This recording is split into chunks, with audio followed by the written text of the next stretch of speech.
Welcome to the show. Today we focus on an emerging field in which Middle Eastern women are gaining acclaim.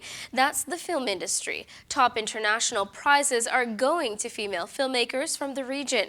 Today we speak to just a few. Mania Akbari, recently dubbed the Iron Lady of Iran by the Guardian newspaper. Also, we have Rim Uwartsi, a cinema studies researcher at King's College. Finally, Jenny Montasir, a documentary filmmaker based in Egypt. First, we welcome Mania. Mania, thank you so much for joining us on Her Voice today. Your films have a certain level of rawness that distinguishes them from other films in cinema today. Can you tell me, for instance, in the film From Tehran to London, where did you draw inspiration from? It's not really possible to exactly draw the lines of where these inspirations come from real life, that how they reflect from your thoughts into your work. But what I can say is that for me, it's life itself.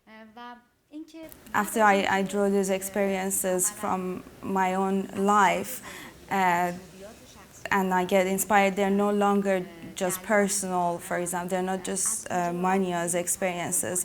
They belong to the public and they are a greater message. What you're really known for is being one of the most fearless filmmakers in Iran. Was it difficult for you to operate as a filmmaker and produce your work? At times, there is a great force inside you to create. It's not limited or stopped by any limitations. For sure, there were great pressures and there were fears, but at the time when I was surrounded in that situation, I think I wasn't aware of how intense it was. Iran has a new president in place who's promising to really free the country of some of the discrimination as well as some of the poverty that people have faced. Do you have faith that that's going to happen? I think in general, hope is very important for people of any society, and it's positive. I think to be able to predict what the future of a country or society is going to be, I think it's not possible and it's not right. Because I believe that politics has different science to it, and the way that they play, it's something that we cannot predict. Do you think that there will be less or more opportunities for you to work in your industry given the new president in place? Will it impact your work at all? For sure, we can be hopeful that they would deliver on those promises, but certainly we cannot guess what it's going to be like. You have won awards all over the world. Why do you think your work resonates with people? I think that films that talk about your inner thoughts and also about the human condition in general, it's not limited to a certain geography or location, that a lot of other people also have similar thoughts and emotions, so it can affect people at large or humankind at large. Do you think other women are going to be encouraged to get into the industry because of your example? I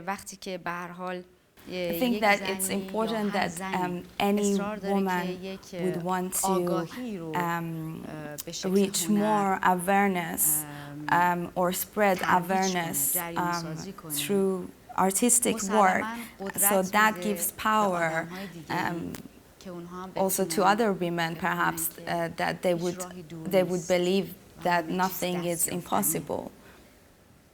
After receiving all of these international awards, do you see them as a mark of a major accomplishment for you? As an artist or filmmaker, the most reward you gain is from your audience and by the attention you get, by grasping their attention. So that would encourage you and inspire you for your future works, to continue working and making that connection with the audience. What's next for you? I think that when you are in a new environment and that you are experiencing with lots of new ideas and forms, that creates the greater need or interest to create new work. So at the moment I'm writing a script for my new project. Well, thank you so much for joining us today, Mania. 1:1 is available on DVD, one of your latest films that are out, and good luck with all of your endeavors. Welcome back to the show. Now we focus on the evolution of the film industry with Middle Eastern women at the helm. Joining me in this studio is Rim Uortzi. She's a researcher at King's College in Cinema Studies. Thank you so much. Thank you very much. Rim, we have not only seen women in films, but they are at the helm of internationally renowned films. What does that do for the industry as a whole? In fact, the industry as a whole is moving at a pace which is really faster than it used to be in the past. This is due to different elements that contribute to that, because women are contributing a large part in the filmmaking industry, also in the financing, and also they have an impact on the audiences as well. So seeing also women as filmmakers give examples to other women and also to other, not only women, I would say, honestly. It gives also, in the society, seeing these women fighting for their films and going for financing gives a whole idea of how the society is changing. But on the other hand, this is the women filmmakers have no difficulty in directing crews. This is what comes out. More difficulties in financing and finding the actresses as well who want to play in their roles. There is an example of a filmmaker, Algerian filmmaker, Sofia Jamaa. She did a short movie about a woman who gets raped, and she couldn't find an Algerian actress to act in her film because acting was as if the event happened to her. So as a woman film director, she couldn't get another woman to play. So the role of women is changing, of course, but the whole way of playing also has to be changing as well, yes. So when these women enter into these prominent festivals and really shine a light on their contributions to the film industry, does that in any way advance the cause of equality amongst women back home in their Middle Eastern countries? This is an ambiguous question because these women have success in foreign festivals. And who are the audiences? They are not the people who watch their films back home. So this is really controversial because there is a question, are these women getting awards because their position as women representing another country, and we don't see them much outside. So, oh, there is the women rights issue. Let's see it and represent it and give it awards. This is like the question that's coming through. Why are not they awarded in their home country? This is the difficulty because the situation is that they are praised in the newspapers, but their films are not distributed at all, or hardly. Or if they are distributed, it's in the foreign institute, cultural institute. So they're not distributed on the mainstream. It's really rare, and once they've been recognized, then they can come back. But this is, anyway, at least it has a positive aspect. It gives them visibility, it gives them a voice, it gives them also that they are present, they're making changes, and at least there are women present there. And also it gives them maybe the ability to make other films as well, which is really great for them as well, yes. You know, one must not assume that there's necessarily a uniform woman's voice in the region, but when you do have major events such as the Arab Spring and you have filmmakers reflecting on it, perhaps from a woman's perspective, how does that in any way add to the discussion that's being created around these events? Of course, the point of view is doubled. It's from the artistic point of view of a woman, and it's from the woman. What is she filming? How is she filming these events? How is she living these events and impacting her in her own society, in her own also intimacy? And this is really reflected. For example, there is a documentarist, Tunisian, Nadia Alfani. She's filmed when she was in Tunisia before and after the Arab Spring, and she really was into her skin filming this, and then she was attacked by Islamists because of her film, and she gave another opinion, she gave another point of view. So of course she gave voice to other women that were not seen before, and she filmed. It's her subjective, of course, voice, and this is what we need that all voices are raised, and also we need not only women, men, other men giving their voice. So this is, I think this is a really good point, that this Arab Spring allowed women, and also the media, the easiness of the media allowed women to go and advance and their rights and claim for their own person, yes, and their artistic voice as well. So this doesn't need to be dissociated from women. A woman is also an artist. She's also making the film. Yeah. Welcome back to the show. I'm joined over Skype by Jenny Montasir. She is a documentary filmmaker in Egypt. Jenny, welcome. In studio, we have Rim Uortzer, a cinema studies researcher at King's College. I'm going to turn it to Jenny right now, who of course is in a very volatile region of the world. Jenny, tell me, how have you been able to produce your work in a country like Egypt right now? Wow. Basically by just doing it. I've been here for about 2.5 years. I started filming directly after the 18-day revolution in January 2011. And yeah, it's not an easy place to film. I think it wasn't an easy place to film even prior to the revolution.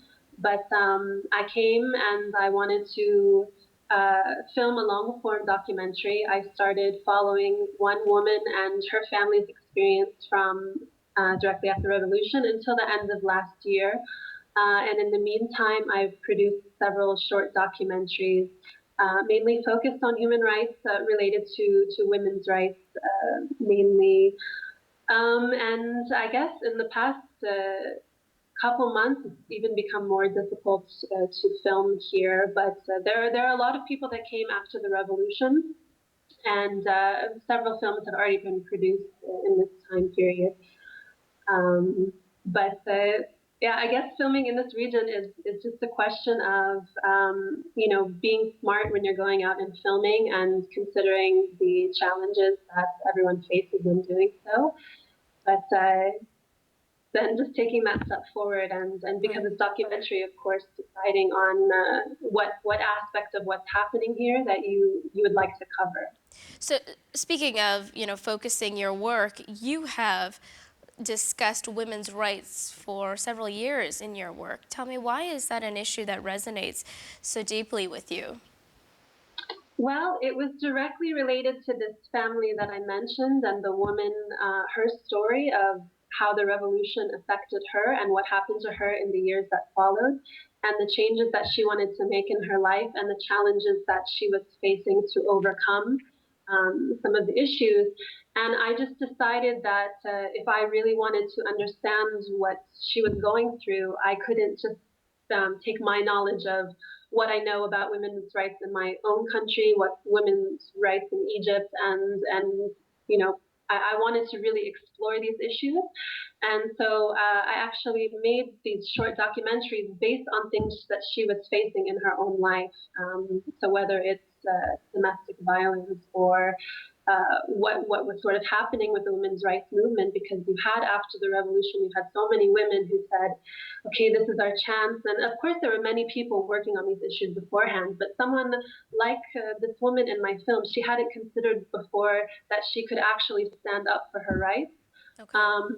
And so, okay. Okay.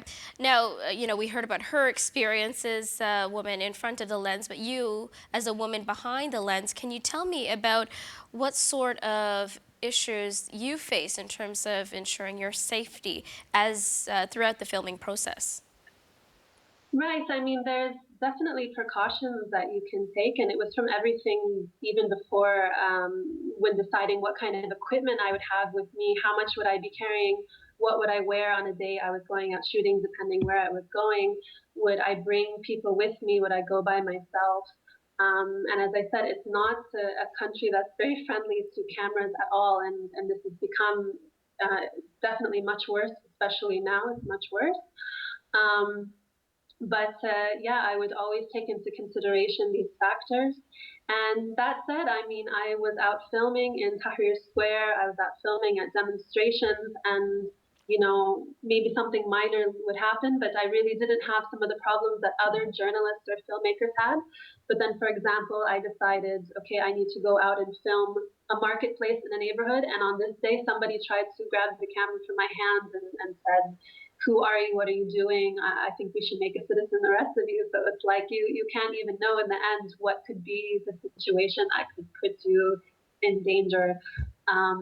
So in the end, it's also, you can take every precaution, but you actually don't know when a situation like that might happen.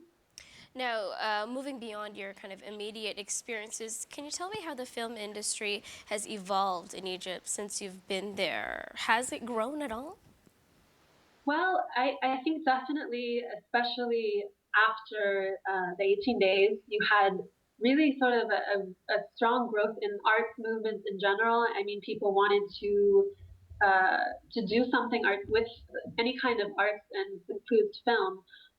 Unfortunately, by now, a lot of these initiatives haven't survived either because of lack of funding or because it was run on the initiative or passion of people that life goes on and they couldn't carry on with it.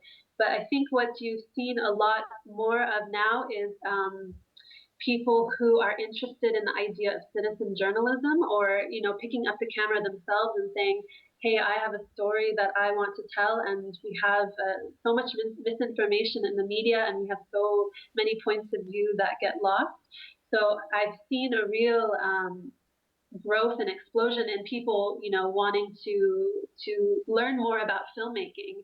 And I've given a presentation before at an initiative where people came together and said they wanted to be a citizen journalist out covering what was going on. So I was sort of, giving them some tips on how to create a story, how to, capture the images that they needed to put something like this together.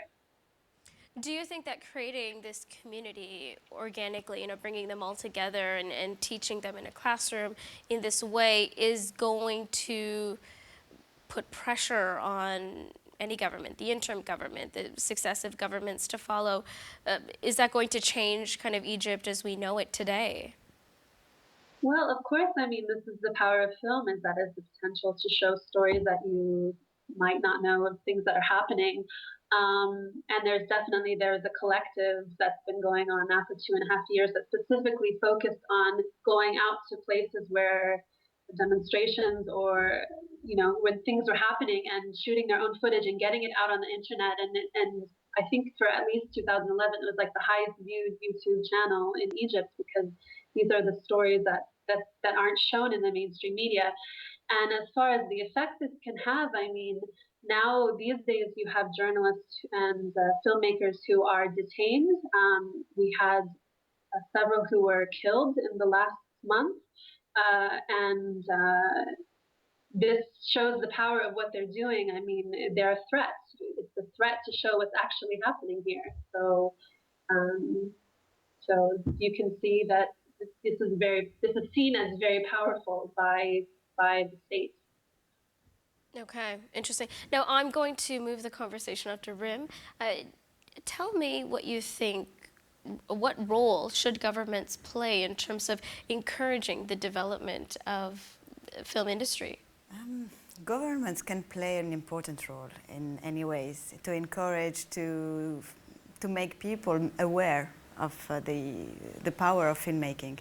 We know that filmmaking is really about building an imaginary for the people and also nations, because filmmaking is also building the nationhood and reuniting people. But the thing is, government can play also a dangerous role in censorship, in prohibiting cinemas from showing films, from putting pressures on film directors, on not funding. So the government really has a role to play. First of all, give freedom to people. Give freedom, give them that art is not something the government should censor or should keep control over it. And this is really the hard questions, because if you want that filmmaking reflects the government's ideas, then you're getting to no place, nowhere, and then you're not helping them. And then there's also the question of taboo subjects that you don't cross, that the government doesn't help you with that, such as sexuality, religion, political issues. If the government doesn't help in freeing all these subjects, how can filmmaking go further? And also, there are many points as well. There are also, how do we call it, material. How do you sustain the film industry if you don't have productions, cinemas where people can go, if the television is not sustaining these films? So yeah, the role of the government, I would say, is really important, but should also allow a lot of freedom to the filmmakers. Yeah, it should allow that. Thank you. Jenny, now to you. You hear everyone, I think, would agree that to have any sort of a flourishing democracy, you need a free press. Do you think for a stable government in a country like Egypt, do you also need to have a film industry that's able to flourish? Of course, but I can't tell you from now what's going to happen next. I mean, right now, especially what happened in the past month, there's a lot of propaganda on TV, and you have also an accusation that the Western media is getting everything wrong. So I'm not really sure where the film industry stands in all of this, but all I know is that on the streets, I worry every time I go out now and take my camera, and the moment I pull it out of my bag, I'm taking a big risk. So, I mean, this is documentary as compared to people working on narrative. I'm not sure, but really, it's another part of we don't know what's going to happen next. Okay. Okay, well, thank you so much, Jenny, for joining us. Stay safe on the streets of Egypt. In the studio, Rim, thank you as well. Thank you. Thank you to all of my guests for being on today's show. We'd like to hear what you thought of it or any future story ideas you might have. Contact us at levant.tv. You can also visit us on Twitter at HerVoiceLTV. Have a great day.